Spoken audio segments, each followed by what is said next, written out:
nasihat daripada para a'immah ataupun para ulama kita tentang bagaimana adab kita dengan Al-Quran secara keseluruhannya.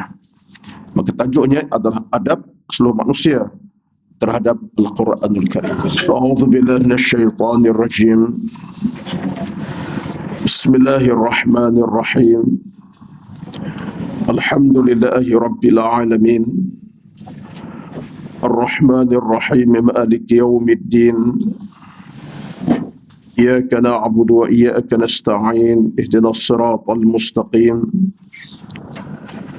Siratal ladzina an'amta 'alaihim ghairil maghdubi 'alaihim waladdallin.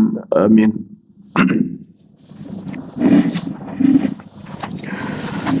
Assalamualaikum warahmatullahi wabarakatuh.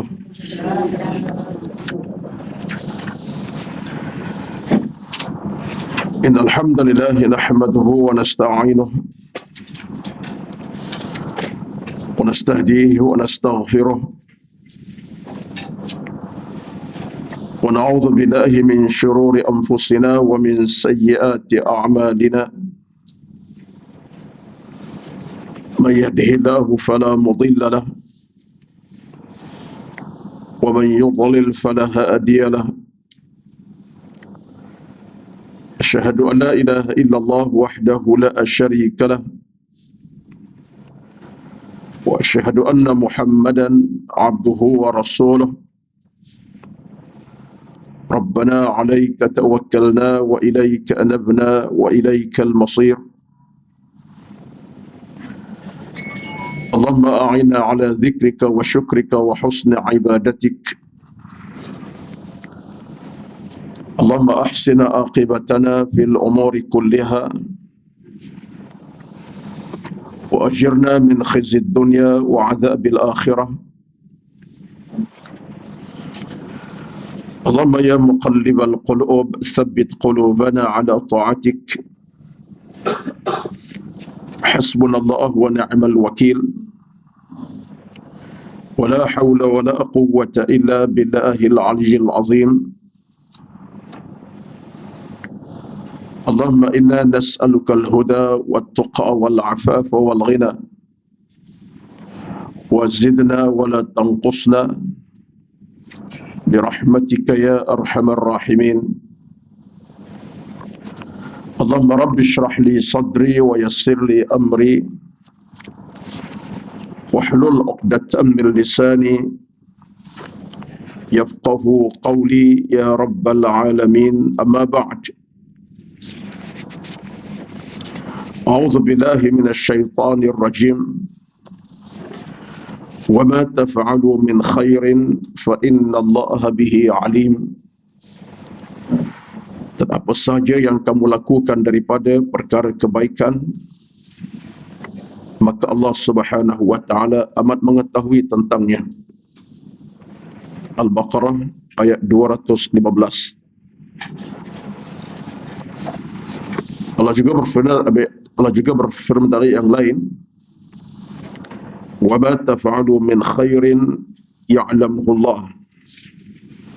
Apa saja yang kamu lakukan daripada kebaikan itu sememangnya dalam pengetahuan Allah Subhanahu wa ta'ala. Al-Baqarah ayat 197. Sadaqallahul azim. Yang berbagi dan hormati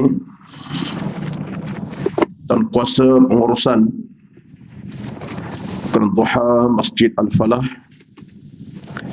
dan yang dihormati seluruh kehadiran para jamaah pada pagi yang penuh barakah ini. Pertama-tama, alhamdulillah, kita merafak syukur kepada Allah Rabbul Jalil Azza wa Jalla kerana Allah Subhanahu wa ta'ala masih berikan kita ruang dan peluang yang cukup besar untuk sama-sama kita meneruskan siri-siri peribadatan kita kepadanya, dan demi untuk kita meraih pahala demi pahala sebagai bekalan yang akan kita bawa menghadap Allah satu hari nanti, yang pastinya Itulah sahaja harta kita yang paling abadi. Tidak lagi harta yang bersifat wang ringgit, kekayaan, pangkat dan sebagainya. Tetapi kekayaan kita yang abadi adalah pahala yang kita kumpulkan semasa hidup di atas bumi yang terbentang ini. Betullah tuan-tuan dan puan-puan semua yang saya hormati, mencari pahala suatu kemestian dan mengumpulkan pahala satu kefarduan, kerana pahala yang kita akan bawa ini akan menjadi saksi di hadapan Allah Subhanahu wa taala nanti.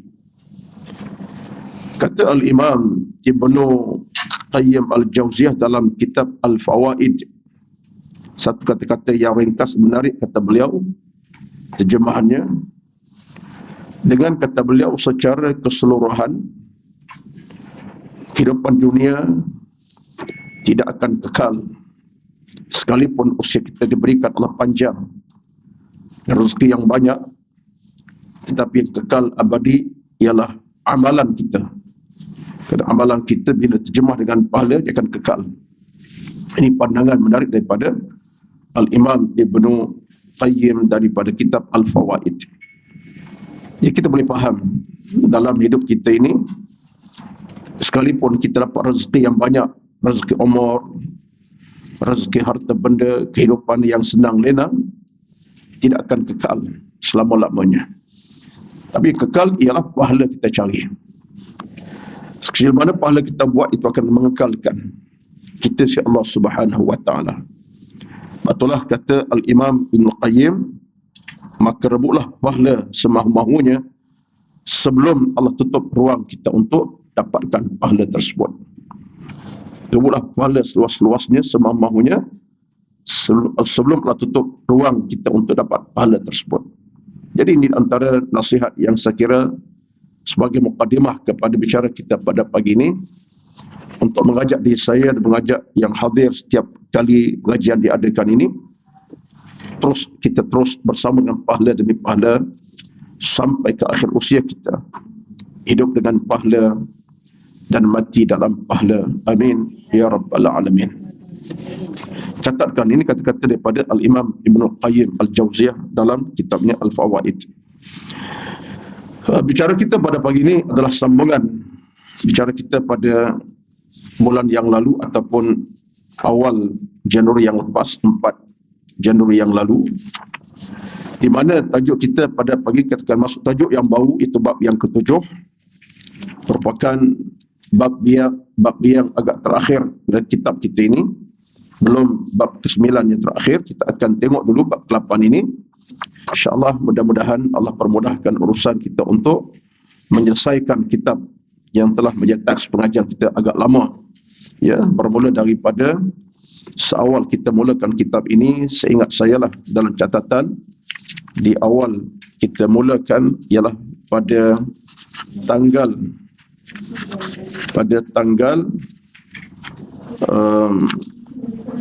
bulan 8 ya, tahun 2020 ya, ketika mana musim COVID mula kita dah mula kitab. Alhamdulillah dah masuk tahun ketiga lah hampir untuk kitab ini sahaja. Baik, tajuk kita pada pagi ini saya kira merupakan tajuk yang agak umum, tapi ada pendekatan di sebalik tajuk ini, iaitulah nasihat daripada para a'immah ataupun para ulama kita tentang bagaimana adab kita dengan Al-Quran secara keseluruhannya. Maka tajuknya adalah adab seluruh manusia terhadap Al-Quranul Karim. Sebuah hadis diriwayatkan daripada Imam Muslim daripada Tamim Ad-Dari, kata Nabi telah bersabda, ad-dinun nasihatu, qulna liman qala lillahi wa li kitabihi wa li rasulihi wa li ummatil muslimin wa ammatihim. Maksudnya daripada Nabi sallallahu alaihi wasallam, berkata Tamim Ad-Dari, Nabi telah bersabda, agama adalah nasihat. Kami bertanya kepada Nabi SAW, pada siapa ya Rasulullah?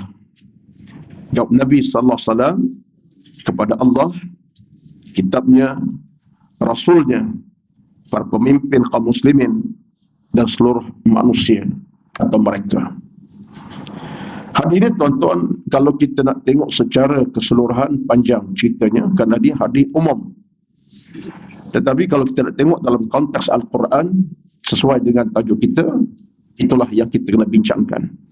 Tetapi saya kira lebih adil kalau saya mengambil sikit perbincang umum tahdi ini sebagai suatu peringatan bagaimana hadis merupakan satu peringatan besar pada Nabi sallallahu alaihi wasallam. Yang pertama, ini secara konteks keseluruhan hadis ini. Yang pertama Nabi sebut dalam hadis yang berbunyi ad-dinun nasihatu. Maksud agama adalah nasihat. Agama yang dimaksudkan di sini apa dia? Islam lah. Ad-din dimaksud Islam ataupun agama Islam. Nabi kaitkan Islam satu agama yang bersifat nasihat. Kita kena faham, Islam datang untuk mengajak manusia kepada kebaikan. Islam datang kepada kita untuk mengajak kepada kemuliaan, kebaikan, kerahmatan dan keamanan.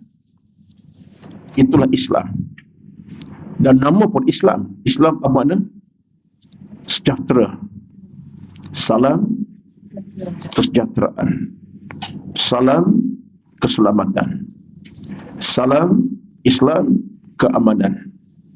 Salam dan Islam kebahagiaan.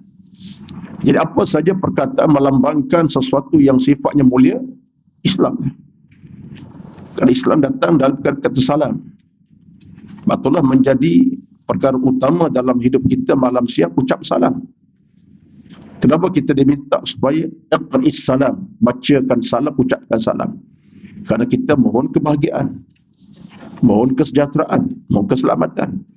Assalamualaikum warahmatullahi. Moga-moga kamu selamat. Jumpa kawan saja, Assalamualaikum, moga kamu bahagia. Jumpa kawan kita, ucap salam, Assalamualaikum, moga-moga kamu dalam keamanan. Jadi gambarannya ialah ke arah benda-benda yang cukup baik. Bahagia, tenang, sejahtera, selamat dan sebagainya. Maka dalam Islam ini, dalam agama ini, sifat agama ialah membawa keselamatan. Betullah agama pakaian kita. Ini saya bercakap tentang konteks hadis ini.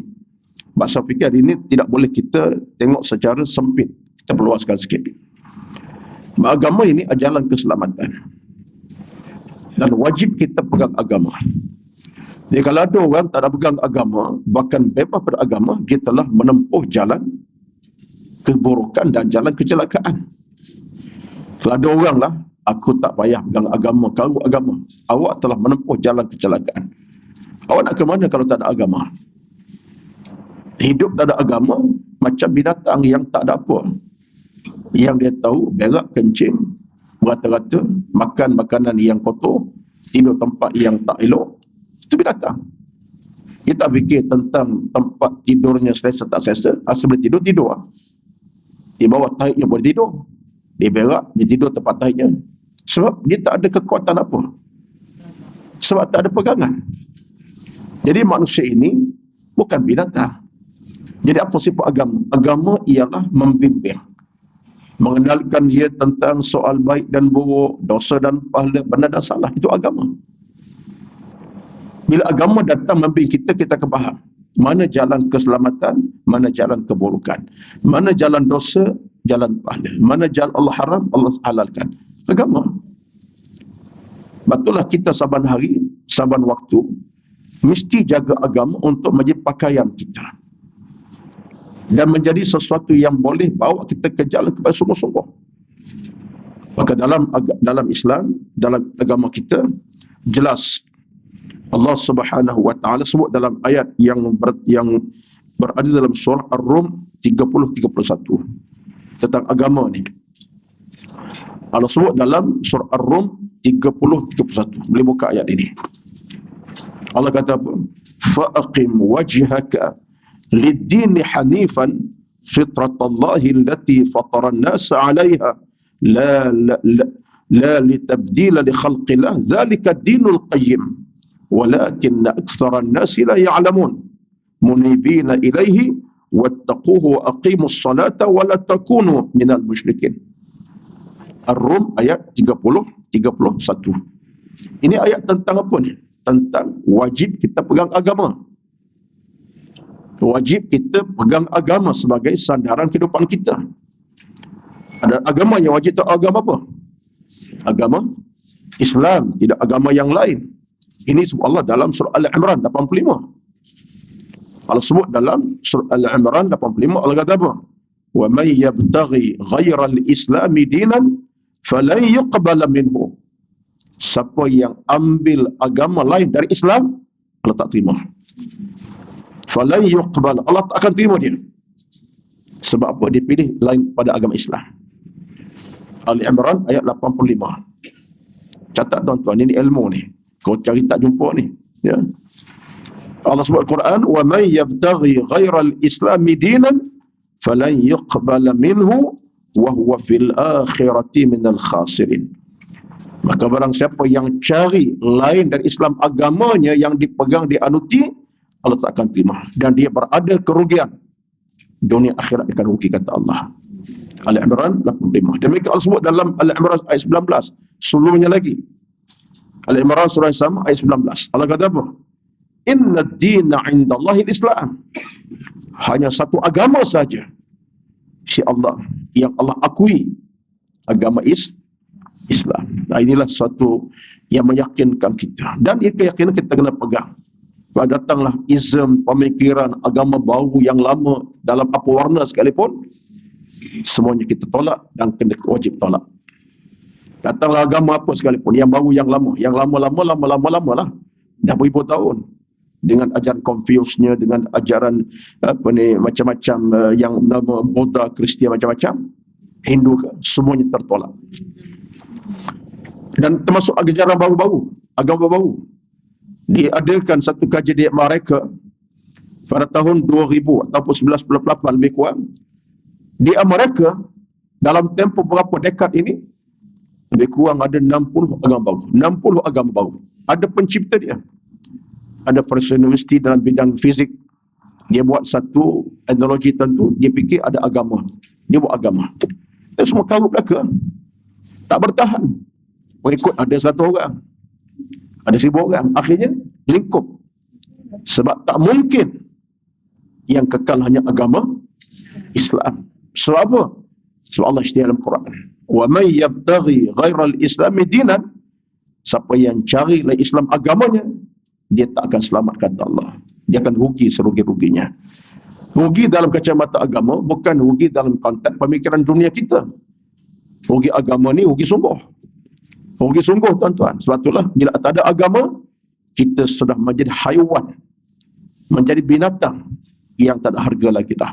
Sebab orang tak ada agama ni, dia tidak akan kenal dosa, pahala, syurga, neraka, soal baik buruk. Tak kenal. Dia hidup tanpa pegangan. Ini bukan makhluk, ini bukan manusia, ini binatang. Sebab itulah, seulang balik, ayat Ar-Rum 30 tadi, Allah sebut kita, fa'aqim wajhaka. Kamu kena fokus, kata Allah, wajah kepada agama. Lidinil qayyim. Kamu kena fokus wajah kamu menghadap Allah. Sebab dialah Tuhan agama ini. Kerana apa kata Allah Azza wa Jalla? Zalika dinul qayyim. Itulah agama yang benar-benar padu, sempurna, lengkap. Agama Islam. Itu dalam surah Ar-Rum, syaitan atas nafsi ayat. Ambil sebagai rumusan saja. Demikian Al-Imran 45 dan Al-Imran 19. Jadi, dalam hal ini, apa yang saya nak bangkit di awal ini ialah, dalam hadis berkata, Nabi kata berhadis, Nabi sebut kepada kita, dengan maksudnya, ad-dinun nasihat, agama nasihat. Bila agama itu nasihat, maknanya dia akan bimbing kita. Agama akan bimbing kita. Hati yang sakit, agama bimbing ke arah sembuh. Jiwa tak berapa tenteram, agama akan hidupkan jiwa yang sakit tak tenteram tadi. Kita sudah pelumpuh dari seluruh akidah keimanan, agama bimbing balik. Walaupun kita lumpuh segala, lumpuh akidah dah tak ada dah. agama boleh bimbing balik. Ini satu benda yang meyakinkan kita. Terutama dalam suasana hari ini, keserabutan dunia semasa yang pelbagai, orang lebih akan jadi lebih bersalah kalau tak ada agama. Kita ni tuan-tuan, dalam suasana masa sekarang ni, dengan pemikiran, dengan situasi yang pelbagai, dengan serangan pemikiran, serangan semasa macam-macam. Kalau agama tak ada, manusia lebih jadi huru-hara. Huru-hara kita. Dalam konteks akhlak ke perangai sikap, bila agama memimpin, dia akan pandu ke jalan keimanan, ketakwaan. Sekalipun kita mungkin tersasar berjalan kehidupan yang sebenarnya. Sekalipun kita mungkin berdosa, kita buat maksiat macam-macam, tapi agama dia boleh hidupkan balik. Agama boleh hidupkan balik. Dan saya sebut ini sebab apa? Sebab ini meyakinkan kita. Jangan cakaplah dalam urusan hidup ini, dalam apa situasi, kalau agama tak pandu kita, kita kehilangan banyak benda. Contoh saya ambil dalam soal kekeluargaan ataupun soal hubungan kekeluargaan. Kalau agama tak ada, kita makhluk bebas lah. Nak buat macam-macam, nak berzina, nak menipu dusta, nak macam-macam. Sebab agama tak ada. Menikah hari ini, besok cerai. Menikah hari ini, entah apa berlaku tak tahu. Kalau agama tak ada, mungkin berlaku macam-macam. Akhirnya berlaku benda-benda yang merosakkan nilai kehidupan. Dan sebab dia tak fikir. Bila ada agama, agak pandu. Sistem perkahwinan dalam Islam, ada hak-hak yang kita kena selesaikan. Bila ada agama soal harta benda, kita selamat. Tapi kalau agama tak ada soal harta benda, apa berlaku? Kita raih macam-macam. Yang haram kita raih, yang halal kita capai, benda dosa kita buat. Sebab tak ada agama. Kita cari harta, kerana agama tak ada, kita tak fikir dosa pahala. Menyebab kita rasa nikmat ini aku punya lah, aku cari lah. Dosa pahala tak ada dalam ukuran dia. Dan bila ada agama, dia tahu ini harta haram. Awak seorang pekerja tak boleh buat benda haram. Sedikit harta kena yang halal, walaupun sikit. Banyak kena halal. Tak boleh terima rasuah, tak boleh tipu orang. Sebab agama tu, agama letak konsep dosa dan pahala. Harta ini kalau ambil, haram hukumnya. Hak orang bukan hak kamu. Kenapa? Agama pandu dia.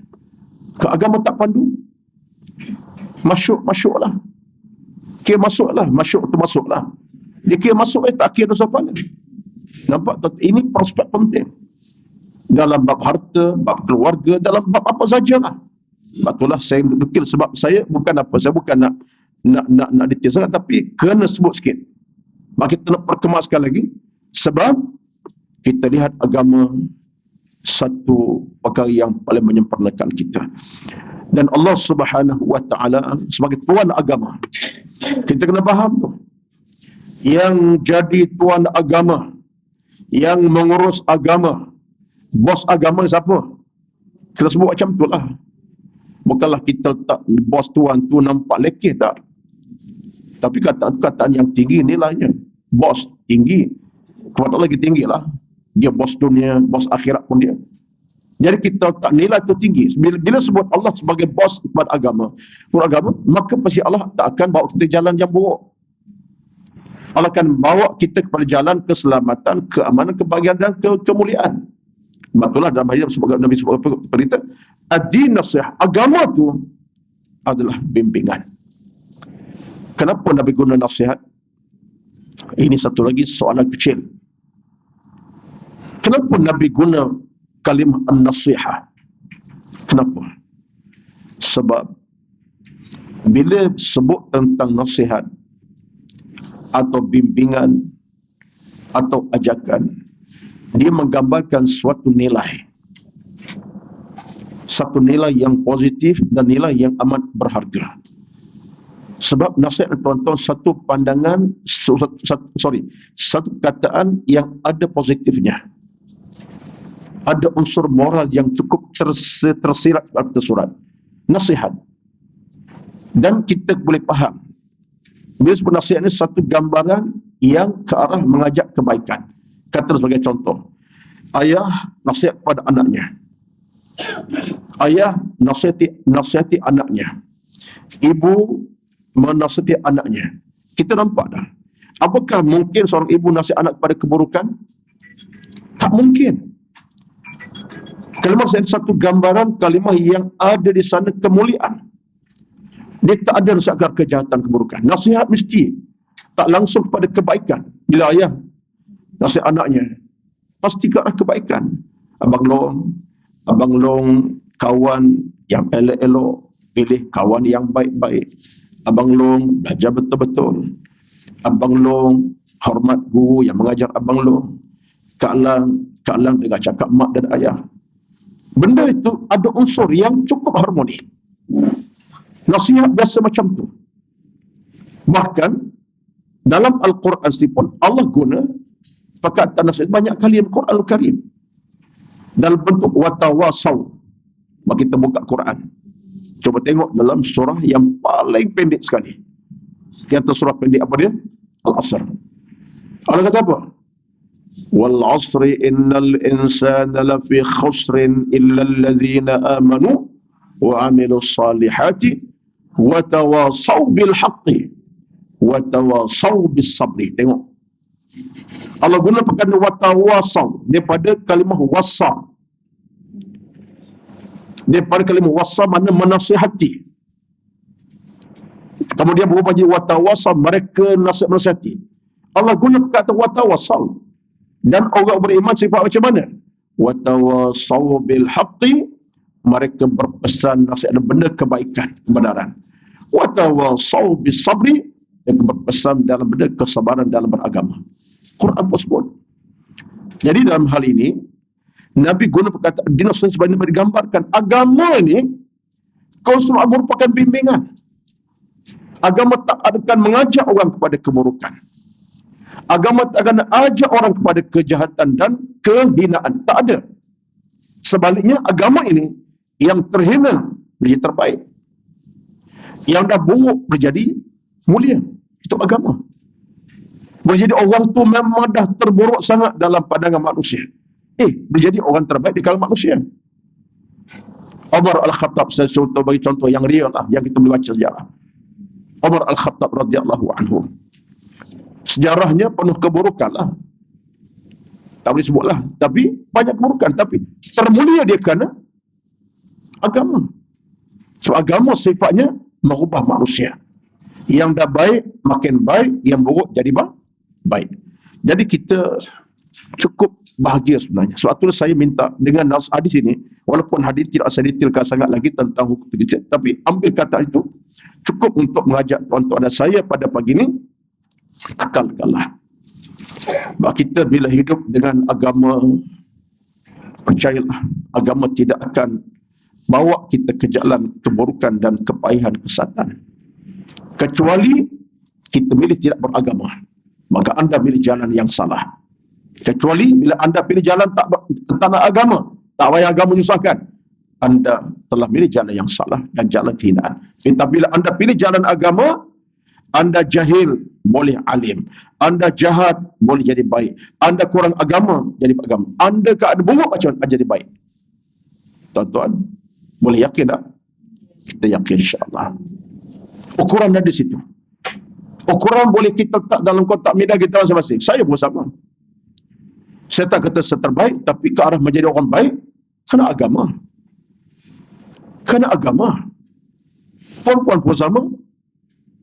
Yalah, mungkin puan orang baik pada awal lagi. Ya. Tak baik kerana ada agama. Ataupun masing-masing tak dalam hati masing-masing. Aku dulu sekian-sekian, dulu sekian-sekian. Ya. Aurat tak pernah tutup. Baru tutup 2 tahun kemudian. Contohnya, semaya jarang-jarang. Minta maaf kata kan, kita ukur diri kita sendiri. Aku jadi orang macam ni, berubah sikap watak hari ke hari kerana agama. Kerana ilmu yang aku menjadi pada agama, itulah aku mubahku. Ilmu fiqh, tajwid dan macam-macam. Baik. Jadi sini tuan-tuan sekalian, saya nak sebut ini sebab Nabi guna perkataan yang sifatnya komplit. Kemudian, ini pun dalam bahasa Arab. Nabi guna perkataan ad-din. Ada alif lam. Itu pun ada maksud tersirat, bukan main-main. Kalau din saja, agama juga. Din, tanpa alif lam. Da, ya, nun. Din, agama juga. Nabi guna perkataan ad-din, maknanya terkhusus agama Islam. Al-ma'rifah, bahasa Arab panggil. Al-ma'rifah, bukan syarifah, tu nama. Ya? Al-ma'rifah. Yang khusus. Ad-din, yang al-Islam. Tak ada agama lain. Tak boleh nak berjauh agama mana pun. Tak ada unsur-unsur yang kepada kebaikan. Unsur kesatan ada. Sesat dah, maka sesat ada. Dah buruk, makin buruk ada. Agama lain. Tak apa kan? Kita live kan? Tapi tak apalah. Bagi kita pertahan agama Islam kita. Bukan soal caci maki agama lain. Jangan salah ya. Saya ingat, inilah jangan orang kat sudahlah. Ya. Tapi kita sebut bahawa inilah kekuatan kita. Orang Islam ni. Agama kita, ad-din Nabi Bismillah, agama Islam. Nasihat baik. Kemudian, yang kedua. Sikit lagi. Nabi SAW ini Nabi kata apa? Agama itu nasihat. Nasihat untuk apa? Untuk ke mana? Untuk benda. Nabi letakkan kepada kita kenyataannya. Lillahi wali kitabihi wali rasulihi wali aimmatil muslimin wa ammatihim. Sahabat tanya Nabi. Qulna, kami tanya Nabi, liman ya Rasulullah? Nasihat itu siapa? Agama itu siapa sebenarnya? Agama itu siapa? Maksudnya untuk siapa agama? Nasihat itu agama siapa? Nabi jawab, lillahi, bagi Allah, kitabnya, rasulnya, pemerintah Islam, dan semua orang Islam yang lain. Dan semua manusia. Tengok tuan-tuan, saya terjemah tadi silap sikit penghujungnya. Pertama, bagi Allah. Kedua, bagi kitab. Kemudian ketiga, Rasul. Ketiga, bagi pemimpin orang Islam. Dan kelimanya adalah semua manusia. Wa ammatihim. Baik. Ini saya tak nak panjang. Ringkas saja. Wording saja. Secara wording saja. Nabi sebut nasihat bagi Allah. Kita nasihat Tuhan ke? Tidak. Maksudnya ialah Allah dengan makna kita mendengar nasihatnya. Bukan kita nasihat Tuhan. Tuhan, beri aku rezeki ya, jangan lupa. Ya, hidupkan aku tak nak mati lagi. Tak, bukan begitu. Nasihat pada Allah ini maksudnya kita dengar bicara Allah, perintah Allah, suruhannya. Itu maksud lillahi, bagi Allah. Kepatuhan mutlak, ketundukan yang penuh dalam menerima arahannya, perintah dan menegakkan suruhannya, menjauhi larangannya. Sebab Allah adalah penasihat kita yang paling utama dalam menegur, dalam menyuruh, dalam mendidik, membimbing. Allah Azza wa Jalla. Maka di sini maksudnya kepada Allah bukan kita nasihat Tuhan, mendengar perintah Allah dan suruhannya. Kemudian wali kitabihi, ini masuk dalam tajuk kita kali ini. Maka yang ini kita stopkan dulu. Bukan stop, kita tangguh sekejap. Sebab ini bercakap dari Quran. Ketiga, wali rasulihi, bagi Rasulullah. Kita nasihat Nabi ke? Bukan. Bermakna kita mematuhi, meneladani, mengikuti perintah suruhan Nabi. Akhlak, amalan, tindak tanduk, cakapan, perbuatan, bicara Nabi. Kita menghayati, meneladani, ikut contohnya. Mematuhi, tunaikan perintahnya. Mengamali, tunaikan apa yang buat. Contoh. Itu maksud bersoleh. Kemudian, ini dalam konteks a'immatul muslimin. Nasihat macam mana? Kepada kita sama kita ni, kita kena ada kontak sama kita. Nasihat, bimbing, tegur. Kita dengan pemerintah, beri teguran, beri peringatan, beri nasihat, bimbingan. Kalau mereka buat benda yang silap, tegur. Kemudian, wa'amatim, kita sama kita pula. Ini kita lah pula. Kita kena hidupkan suasana, ingat mengerti, belajar, mencari ilmu supaya kita faham. Yang baik kita sama-sama lakukan, yang buruk sama kita jauhi, yang baik sama kita kerjakan, yang dosa sama kita jauhi. Yang haram kita sama jauhi, yang halal kita buat. Ini wa'ambatihim, kita sama kita. Nasihat betul suasana. Contohnya macam kita sekarang, ini sama kita ni. Bentuk apa dia? Ilmu disampaikan. 1 jam, sejam setengah kadang-kadang contohnya. Disebut ilmu. Sebab apa? Untuk mengingatkan kita mana baik, mana buruk, mana hadal sopan kita kena buat. Yang dosa jauhi, yang baik kita buat. Ini secara keseluruhan maksud hadis Nabi SAW. Baik tuan-tuan, itu satu di antara penerangan mudah pada pagi ini tentang maksud ad-dinun nasihatu. Jadi, kalau ambil secara tuntas keseluruhan hadis ini, maknanya apa?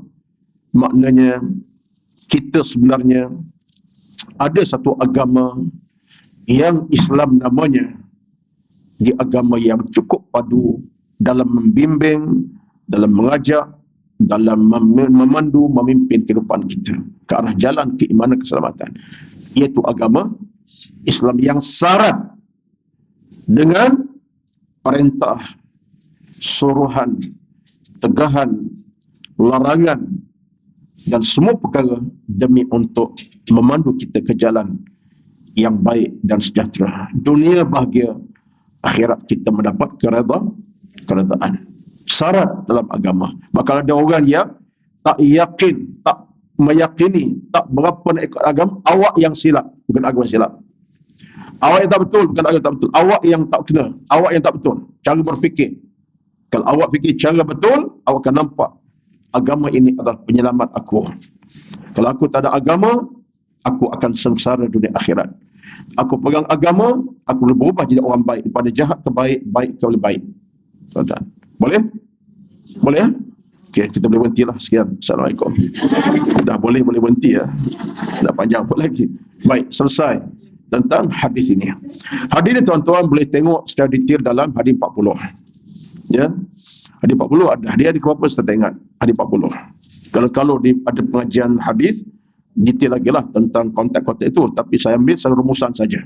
Kebetulan saya pun mengajar di 40, banyak tempat. Jadi saya ambil rumusan disebut hadis kerana penting sangat-sangat. Jadi nak sebut kepada kita bagaimana Nabi menyatakan dengan tegas agama Islam, agama yang lengkap, sempurna, komprehensif, tak ada kekurangan walaupun seinci dalam Islam ini. Tak ada kekurangan walaupun sedetik. Yang ada ialah lengkap, sempurna, komprehensif daripada sudut hukum, hakam, ibadat, bab-bab apa saja. Islam agama yang Allah jadikan sebagai pegangan. Masakan tidak, kan tidak Allah tak sebut dalam ayat tadi. Al-Imran 85 tadi. Allah sebut apa? Wa may yabtaghi ghairal islami dinan falan yuqbala minhu wa huwa fil akhirati minal khasirin. Siapa yang cari lain dari Islam agamanya, pegangannya, jangan harap Allah akan terima dia.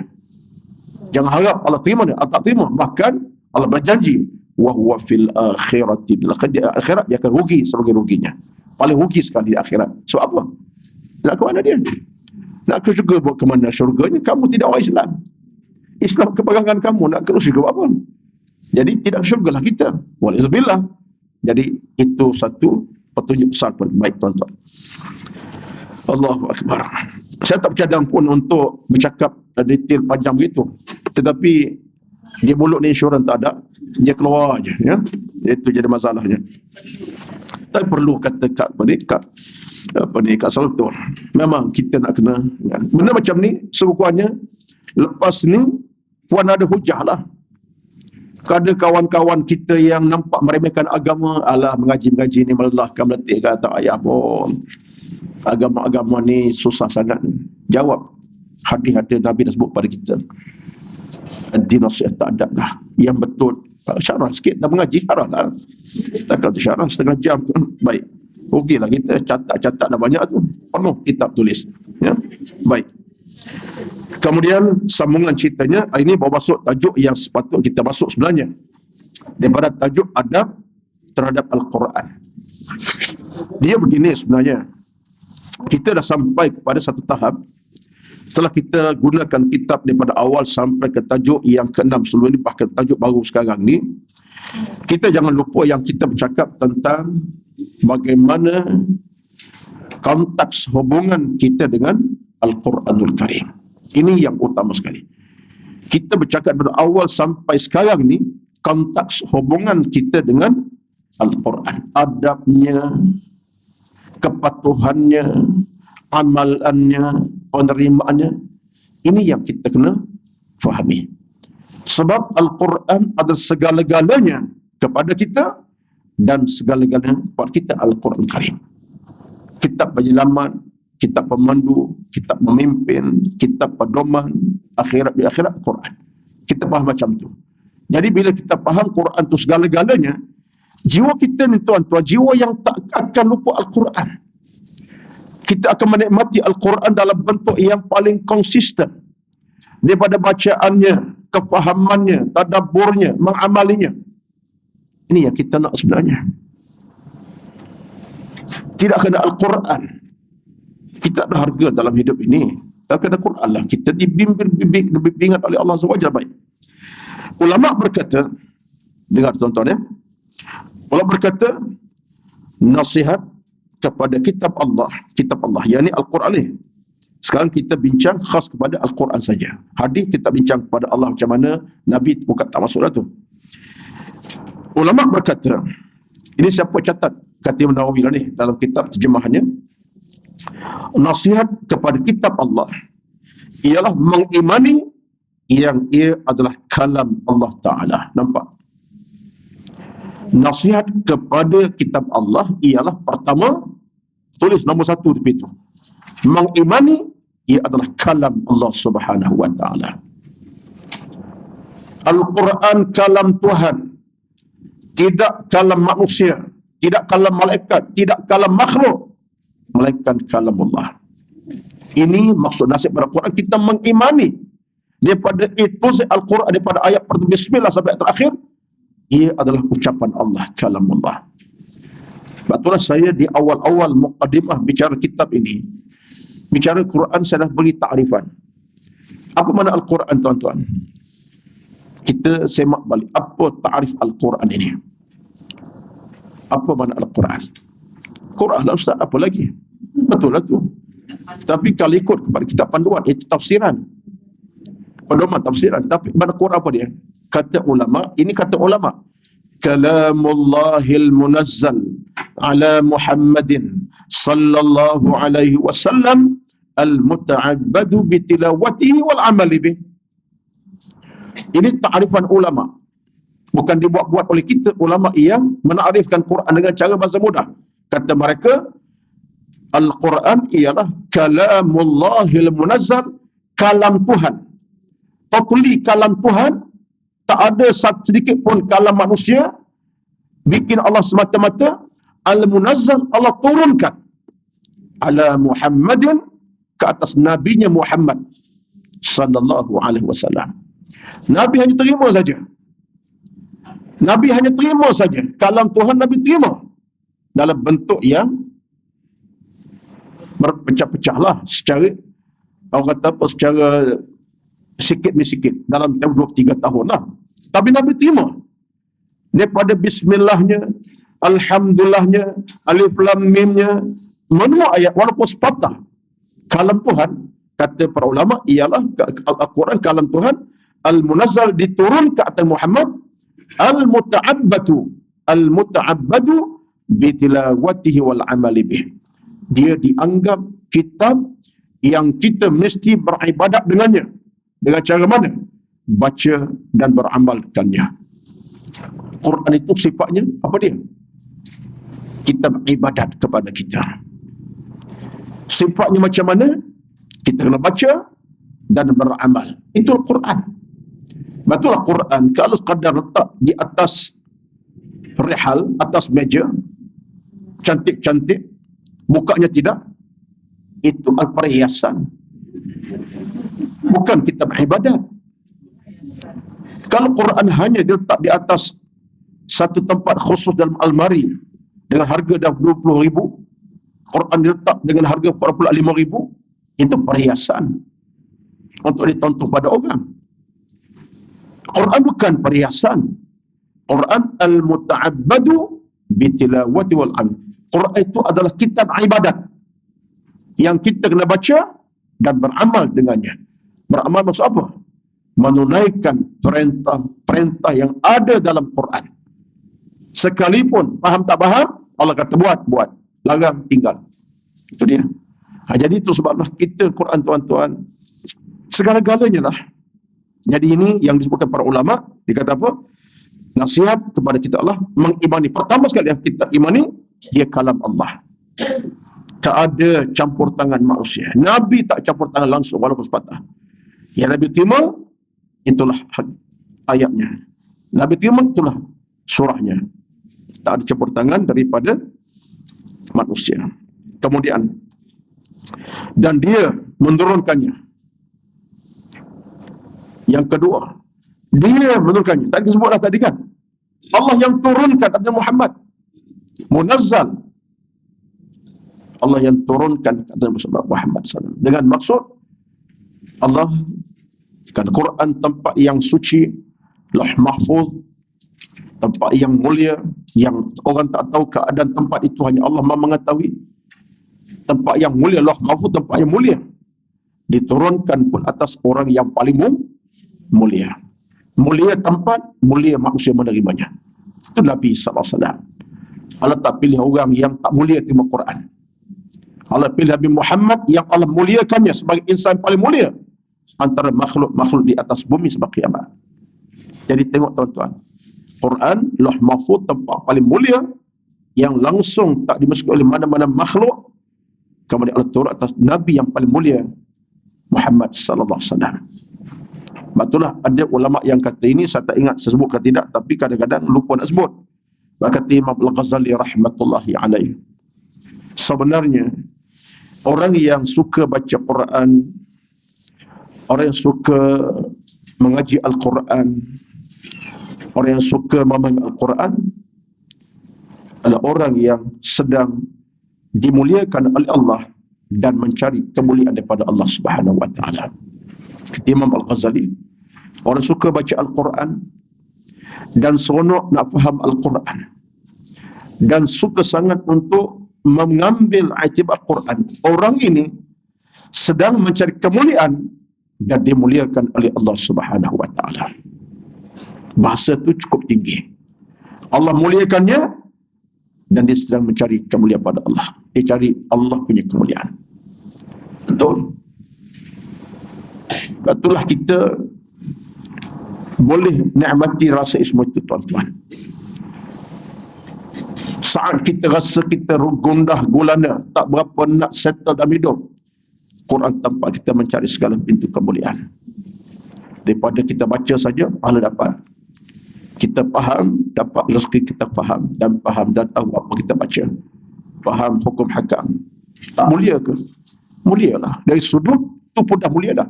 Apalagi kalau kita jaga Quran betul-betul, sonok nak terus mentadabbur, memahami ayat-ayatnya. Ada, saya tak ingat,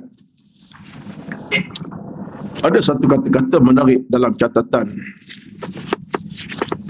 tentang Quran ni. Sekejap, nak buka nota sebab ilmu dalam nota. Nota hilang, ilmu hilang lah. Ya. Ada satu catatan disebutkan oleh siapa saya tak ingat, tapi ada tentang Al-Quran ini.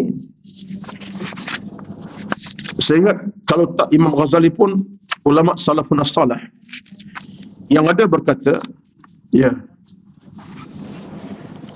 kata-kata daripada Abu Bakar radhiyallahu anhu sebenarnya. Abu Bakar ni siapa? Sahabat Nabi Khalil pertama. Dia kata, seandainya, ini kata Abu Bakar tuan-tuan, saya catat daripada kitab lama dah catatan ni, tak ingat cerita apa, saya tak tulis kitab tapi catatan dah ada depan saya. Abu Bakar kata, seandainya aku tidak bersama dengan kitab Al-Quran, seandainya aku tak sama kitab Quran, akulah orang paling hina di kalangan manusia. Kata-kata ini simple tapi penuh dengan makna. Seandainya aku tidak bersama Al-Quran, akulah orang paling hina di kalangan manusia. Tuan-tuan, yang semua ini Abu Bakar radhiyallahu anhu, sahabat Nabi ahli syurga ni. Dia boleh sebut macam tu sebab nak cerita bahawa dia cukup menyayangi Quran, menghargai, memahami. So, seandainya aku bersama Quran, aku paling hina. Maknanya kehinaan manusia ini bukan kerana faktor hartanya tidak banyak. Hina maksud bukan itu dia tak ada duit banyak dalam hidup, tak kaya raya, tak berpangkat tinggi. Kita boleh jadi kita nampak hina kerana macam tu lah kan. Hina dia kerana apa? Duit tak ada, pangkat tak ada, orang kampung sampai ke mati. Mungkin kita fikir macam tu. Tak, kita pun orang fikir macam tu. Hina kerana faktor harta. Atau orang dipandang hina kerana miskin sampai ke mati. Saya tak kata orang lain, ada keluarga pun. Ibu ayah tengok anak ni tak menjadi orang yang semacam abang dan kakaknya. Tak cerdik mengaji. Ayah pandang hina pada anaknya macam ni. Kamu ni tak cerdik macam apa. Kamu tengok abang kamu tu. Berjawatan besar, gaji besar. Kamu ni bodoh contohnya. Manusia. Tetapi rupa-rupanya Abu Bakar kata, seandainya aku tak bersama Al-Quran, aku paling hina. Dia tak kehinaan dia tak hina kerana tidak bersama Al-Quran. Tuan-tuan, hebat Abu Bakar. Mana kalau aku tak baca Quran, tak baca Quran, aku ni paling hina. Sekalipun harta banyak. Rezeki berruah. Hidup umur panjang. Dia berani kata macam tu. So dia angkat martabat Quran. Seandainya aku tak dekati Al-Quran, aku paling hina sekali. Nah, pegang kata-kata tuan-tuan ni, saya catat dia pada beberapa lama dah ni. Cuma saya pun silap tak catat daripada mana sumbernya. Tapi catat sumber tu ada lah. Ya. Sumber tu ada. Saya catat tahun 2010 lagi. 2010 tahun ni berapa ni? 2033. 23. Oh, sudah. Ustaz lupa dah tahu, dah mati tu. Mana dah 13 tahun dah saya catat ni dalam buku saya ni. Tuan-tuan sekalian, Allahu Akbar. Seandainya aku sama Al-Quran, aku paling hina. Allahu Akbar. Tuan-tuan, ini menandakan bagaimana perasaan seorang manusia. Meletak Quran segala-galanya. Kalau aku harta tak ada pun tak apa bila Quran di dalam dada. Pangkat tak tinggi mana tapi Quran dada, aku tak dipandang hina. Sebab tu kita dalam hidup ini, kau dapat memahami macam Bakar faham, selamatlah kita. Selamatlah kita, tuan-tuan ada rahmat sekalian. Baik. Yang kedua, dia menurunkannya. Ia tak diserupai oleh mana-mana kalam makhluk. Tengok. Quran itu tak diserupai mana-mana kalam makhluk. Ini ulama kata ni. Maksud kita nasihat Quran ni, nasihat Quran ialah kita pertama, kita imani Quran itu kalam Allah. Kedua, kita imani Allah turunkan Quran hak dia diturunkan. Ketiganya, ia tak serupa dengan mana-mana kalam makhluk manusia. Datanglah tulisan hebat macam mana, dengan dia punya wording, dia punya sistem bicara, dia punya punya kaedah penulisan, tak akan sama dengan Al-Quran. Sebab ketika mana orang Mekah, persoalkan Al-Quran. Ya Muhammad, ini Quran ini kamu punya kerja Muhammad, pandai-pandai je. Tiba-tiba datang Quran, ini kau tukang sihir, pandai kau sihir kami Muhammad. Hina Al-Quran, orang Mekah. Akhirnya Allah cabar orang Mekah. Datang satu ayat dalam Al-Quran. Allah cabar orang Mekah. Dah kamu dah kata Quran ni sekian. Maka Nabi minta orang Mekah apa cerita Nabi SAW? Minta pada Mekah. Lalu kata Allah Subhanahu Wa Taala kepada orang-orang yang memandang hina Quran ini. Allah sebut dalam ayat surah Al-Baqarah 23. Wa in kuntum fi raibim mimma nazzalna ala abdina fa'tu bi suratin min mithlih wad'u syuhada'akum min dunillahi in kuntum sadiqin. Surah apa tadi? Al-Baqarah 23. Ni nak cerita ni. Saat mereka kata Quran ni, kata-kata Muhammad pandai, Muhammad buat Quran, buat kata-kata yang hebat sampai orang terpegun, sihir ke Muhammad ni. Allah cabar. Kata Allah mudah saja macam ni lah. Wa in kuntum fi, kalau kamu syak wasangka dengan Quran Muhammad yang Muhammad pegang ni, yang kamu syak wasangka dengan apa Muhammad cerita ni, kata Allah mudah. Faktu bisurati misli. Bawa satu surah saja, bukan satu Quran penuh, satu ayat yang sama taraf dengan Al-Quran yang kamu kata macam-macam itu. Apa berlaku? Kita tak mampu. Tak mampu, tuan-tuan. Saya ingat ada, saya pun tak nak baca lah. Adalah hamba Allah seorang ni, dia cerdik berbahasa Arab, dia buat Al-Quran kata Quran baru. Bila dia bawa ayat tu, orang Mekah ketawa tak pasal-pasal kat dia. Sebab seni bahasanya tak berapa kukuh, laras bahasanya mengarut. Saya tak ingatlah sebab tak boleh hafal pun, kadang-kadang buat apa-apa bukan ayat Quran. Tapi ada satu cerita, dia buat satu ayat dengan laras bahasa cukup cantik dah. Orang Mekah ketawa kat dia. Tak menasabah ni.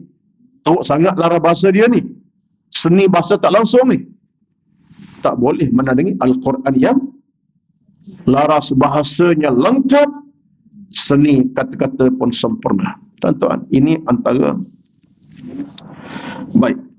Dan mereka semua tidak mampu untuk datang Quran serupa dengannya. Baik. Kemudian yang lain, nasihat kepada Allah ini, kitab Quran ini, tengok ini betul. Ini kita kena faham betul-betul. Kemudian nasihat kepada kitab Allah ialah memuliakannya, membaca dengan betul, mengelokkannya, khusyuk ketika membaca, dibaca, menyempurnakan sebutan huruf ketika membacanya, mempertahankan takwilan. Tengok tuan-tuan, Imam Nawawi dia bawa ayat ini dalil sebagai satu hujah kepada kita bagaimana sifat kita dalam menasihati Al-Quran. Kita jaga banyak benda. Pertamanya apa dia? Kita muliakannya. Janganlah tengok Quran dalam kacamata macam magazin biasa saja. Quran ni dalam keadaannya macam mana? Sama dengan majalah-majalah sokan, majalah macam-macam. Tampaknya pun macam itulah. Quran tu dalam rak buku kita setara dengan setinggi berapa kaki itu, Quran di tengah-tengah. Atas majalah wanita, bawah majalah feminin, atas majalah sukan, yang tu majalah Doraemon contohnya. Dia jelas Quran. Tak kena tu tuan-tuan. Tak kena tu. Kekuannya kita boleh apa? Ini bukan Quran. Quran khusus tempatnya. Di atas tinggi dan keseorangan dia kalau boleh. Ataupun tak dengan kitab lain tak apalah. Sebelah kitab hadis, tafsir tak apalah. Tapi duduk di celah-celah majalah Mangga tahun 85 lagi contohnya. Macam peminat ramai kat sini tu. Majalah Mangga penuh tu kat lemari tu. Kat Salwa pun peminat juga tu. Saya minat mangga tak minat mangga, minat pauh, buah pauh minat. Buah mangga orang luar, orang kata buah pauh. Tuan-tuan. Jadi banyak Quran tengah-tengah majalah Mangga. Tengok-tengok Quran celah-celah. Majalah Mangga bertimbun. Edisi 85-86. Ustaz pun tahu baca tak? Tak baca mana, tapi kena ambil lah maklumat nak ceramah. Kerana majalah tu agak terkenal zaman tu. Sebab apa dia? Peminat ramai kat sini rupanya. Jadi benda macam tu tak kena lah. Atau balik rumah nanti kalau ada Quran celah-celah kitab, tentu ambil. Ini tanda kemuliaan. Walaupun dia kitab terjemahan, Quran terjemahan, sekalipun untuk Quran terjemahan, sekalipun dia Quran terjemahan, selayaknya kalam Allah mesti duduk tempat yang tinggi. Sebab tu saya ada buat teguran setengah masjid. Kadang-kadang rak tu macam terkebawah, rapat dengan di bawah tu kat Salwa. Rak tu rapat di bawah. Jadi kadang-kadang di taraf sebelah bawah lutut kita berjalan tu seolah dia bawah memang dalam rak dah, bukan di atas lantai. Tetapi bagi saya rak tu kena tinggikan lebih pada paras kita punya dada ataupun kita paras pinggang lah. Saya kata kepada setengah masjid lah, tak adalah hujah yang kata haram. Memang Quran di rak dah, bukan kata Quran tak di jalanan haram lah kan. Tapi rak tu kalau boleh tinggikan lebih paras kita pinggang kita. Kalau di rak tu sampai ke tahap di bawah lutut kita, Quran tu kita lalu depannya pun Allahu Akbar. Ya. Tapi orang jawab pula, Ustaz di Madinah tu Ustaz suasana berbeza. Sebab suasana beza Madinah, Mekah tu suasana halat baca, dan Quran pun dijaga sentiasa. Tapi kalau kita dalam suasana kita sekarang, dalam masjid kita, kita patut. Itu pada saya lah, saya tegur 2-3 tempat lah. Dia tegur, tak tegur langsung, tegur pada jawatan kuasa lah. Kalau boleh, rakyat bawah tu tak buku, kitab, tak apa. Tapi kalau Ustaz, kalau yang Quran tu yang letak atas lantai berdiri macam masjid Al-Falah ni macam mana? Dia tak atas rehal tu. atas, oh ya, rehal. Depan sama tu. Itu pun satu di antara perkara yang kurang elok. Atas alasan nak baca tak apa, letak rehal, bacalah kan. Lepas selesai baca, simpan. Tapi kalau nak letak rehal tu nampak macam satu perhiasan pula. Jadi itu pun saya rasa terbaik. Minta bagus Cik Masur, dia sebut dia, saya pun tak pandang tadi. Kita soal nak baca tak ada masalah lah.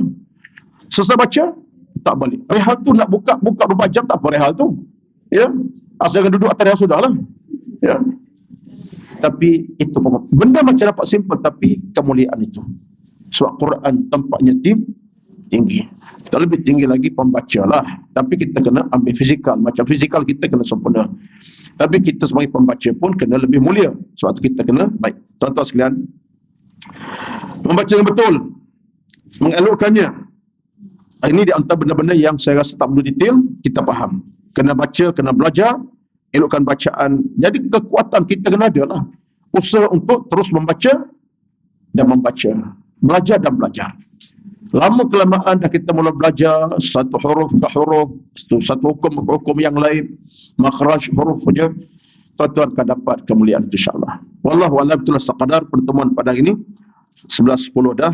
Saya pun ialah tengok jam-jam tu kena berhenti dah. Sekalipun kalau orang kata sejam suku ke, saya tak larat dah. Tuan tengok, tuan-tuan pun saya dah baca. Saya perhati ada yang tunduk tengok jam, ada dah mula lipat buku.